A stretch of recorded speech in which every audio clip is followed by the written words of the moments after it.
March 13th, 2025, will be remembered as the day the swamp trembled.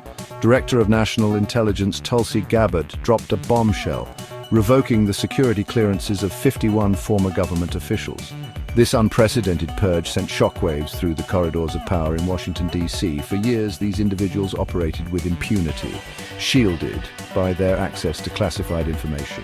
Now they stand exposed, stripped of their authority and facing a reckoning for their alleged misdeeds. These were not low-level bureaucrats. These were the architects of what many call the deep state. Among them, former high-ranking officials from the intelligence community, the State Department, and even the White House. They are accused of weaponizing their power, undermining national security, and misleading the American people. Their alleged crimes: attempting to sabotage a duly elected president and silence dissenting voices. This decisive action, taken under the direction of President Trump, is a clear signal. The era of unchecked power in Washington is over. The swamp creatures used to operating in the shadows are finally being dragged into the light. This is a victory for transparency and accountability, a strike against the deep state that has long held our nation hostage. The American people deserve to know the truth about what happened. For too long, the swamp has operated with impunity, its secrets hidden from public view. Now, with these security clearances revoked, the truth can finally come to light. The list of those targeted reads like a who's who of the Washington establishment. At the top, former President Joe Biden. His access to the president's daily brief, a privilege traditionally extended to former presidents, has been revoked. The reason? Concerns about his judgment, his mental fitness, and his family's foreign business dealings. But it doesn't stop there. Former Secretary of State Antony Blinken, former National Security Advisor Jake Sullivan, both key figures in the Biden administration, are also on the list. These are not just political opponents, they are individuals who held immense power and influence. Their presence on this list speaks volumes about the depth of corruption that President Trump is determined to root out.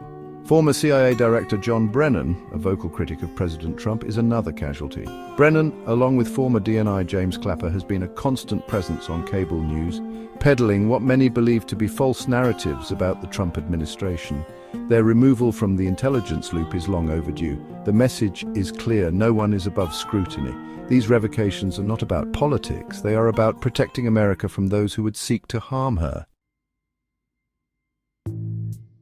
The reaction to these revocations has been swift and predictable.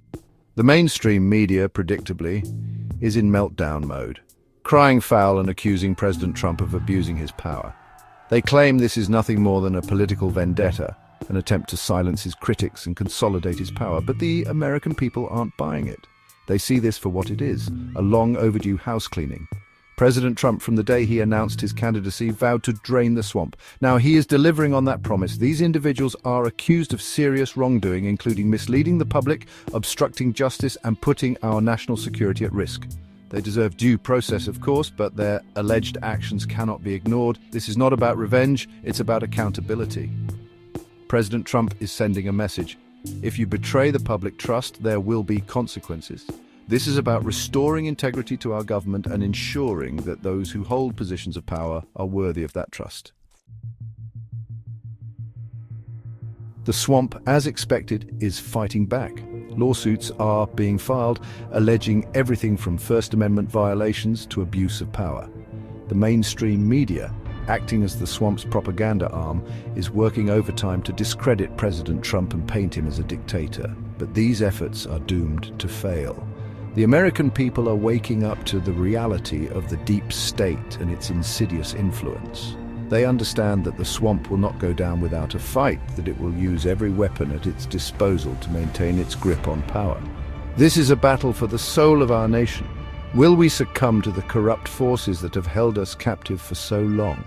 Or will we stand with President Trump and fight for a future where transparency and accountability prevail? The outcome of this fight remains uncertain, but one thing is clear: the swamp has been shaken to its core, and the fight to drain it has just begun.